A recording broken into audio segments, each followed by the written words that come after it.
For over 300 years, if you say the word pirate, one name pretty much jumps into everyone's head: Blackbeard. He's this terrifying ghost of the high seas, right? The ultimate symbol of a bloodthirsty legend. And this is the image we all know.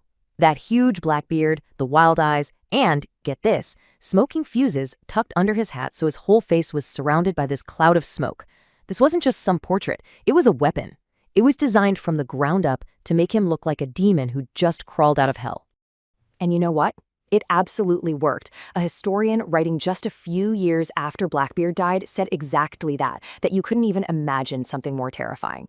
So this wasn't just some story made up later. People at the time were genuinely horrified by the brand he built for himself. But that's the big question, isn't it? Was the man behind all the smoke and mirrors really a monster who just killed for fun? Or was he something else? Something way smarter? Maybe a master of psychological warfare? Well, that's exactly what we're going to get into. So let's start by trying to peel back that legendary image to find the actual man, a guy named Edward Teach. So yeah, Blackbeard's real name was probably Edward Teach. He was likely born around 1680 in Bristol, England, which was a huge port city back then. But here's the first twist in the story. The guy could read and write. Now, that was a pretty rare skill in those days, and it hints that he didn't come from a poor background. He might have even come from a respectable, well-off family, a total opposite of the savage killer we picture. His career path really looks like a pirate's apprenticeship. He probably got his start as a privateer, which is basically a legal pirate, during a big conflict called Queen Anne's War. Then, around 1716, he joins up with the famous pirate Benjamin Hornigold. And, well, he's a quick study. Just a year later, Hornigold retires, and Teach is ready to take over. I mean, his rise to the top was incredibly fast. And once he was in charge, he did not waste any time. He immediately started scaling up his whole operation, turning himself from just another pirate into one of the most feared commanders in the entire Atlantic. This ship right here, this was the absolute game changer. In November 1717, Teach captured a massive French slave ship called La Concorde. And this wasn't just another score. This was his ticket to the big leagues. He totally refits it, packs it with 40 cannons, and gives it that legendary name, the Queen Anne's Revenge. Suddenly, with a crew of over 300 and a warship that could go toe-to-toe with a British Navy frigate, Blackbeard wasn't just some pirate anymore. He was commanding a floating fortress. But, his most powerful weapon wasn't made of wood or iron. It was his personal brand. Blackbeard understood marketing and appearances better than almost anyone. He carefully, meticulously built this unforgettable image. The beard was braided, tied up with ribbons. The lit fuses under his hat made it look like his head was literally smoldering. And he carried a small arsenal on him, a sling with multiple pistols ready to go. Every little detail was pure theater, designed for one thing: to scare his victims into giving up without a fight. And this is maybe the most shocking part of his whole story. The myth is that he's this bloodthirsty killer, but the reality? Blackbeard was a brilliant manager who actually preferred to avoid violence completely. That whole terrifying persona, it was a business strategy. I mean, why get into a bloody fight and risk your crew and your ship when you can just scare people into handing everything over? And it's incredible, but it's true. Despite his horrifying reputation, historians have found zero credible evidence that Blackbeard ever actually killed a single captive before his final fatal battle. He'd take ships, loot them, and then just let the crews go. His whole brand was a calculated and wildly successful bluff. And his most famous move shows his methods perfectly. In 1718, he sailed his fleet right up to Charleston and blockaded the entire port.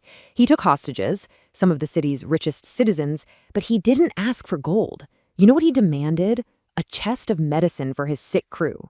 It was this incredible display of power, and he pulled it off with pure intimidation, not bloodshed. But a reputation like that is going to get you noticed, and the reign of this master performer just couldn't last.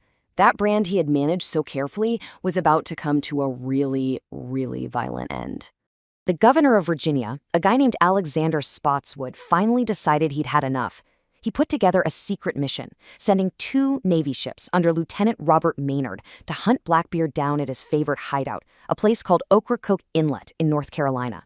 When Maynard's ships showed up, there were no negotiations. The story goes that Blackbeard greeted them with a toast and shouted, "Damnation seize my soul if I give you quarters or take any from you." The message was clear. This was going to be a fight to the death. No surrender. Now Maynard was smart. He hid most of his men below deck to set a trap. Blackbeard opened up with his cannons and just shredded Maynard's ship. Thinking he'd pretty much already won, Blackbeard led his men to board the ship, only to be ambushed by all of Maynard's hidden soldiers, who came pouring out from the hold. The deck exploded into chaos, and it all ended with Blackbeard and Maynard themselves locked in a sword fight. And the fight was absolutely brutal. After it was all over, they examined Blackbeard's body and found he'd been shot 5 times and had suffered at least 25 major cuts from swords. The man just refused to go down. And this is where we find the great paradox of his story. The very thing he spent his career trying to avoid, extreme violence, is exactly what ended up making him immortal.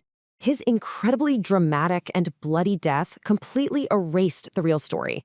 The clever businessman, the calculating showman, the strategist who avoided violence, all that just vanished. And what was left was the legend we see in paintings like this, the romantic, defiant antihero, fighting to his last breath against impossible odds.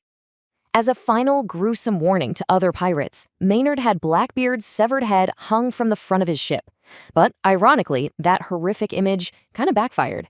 Instead of just being a symbol of fear, it became a symbol of rebellion, cementing Blackbeard's place in history not as a criminal, but as a true legend. So really, it all comes down to one final question. Was Blackbeard the greatest pirate who ever lived? Or was he something way more interesting? History's greatest performer. A man who built a brand so powerful, it's outlived him by centuries.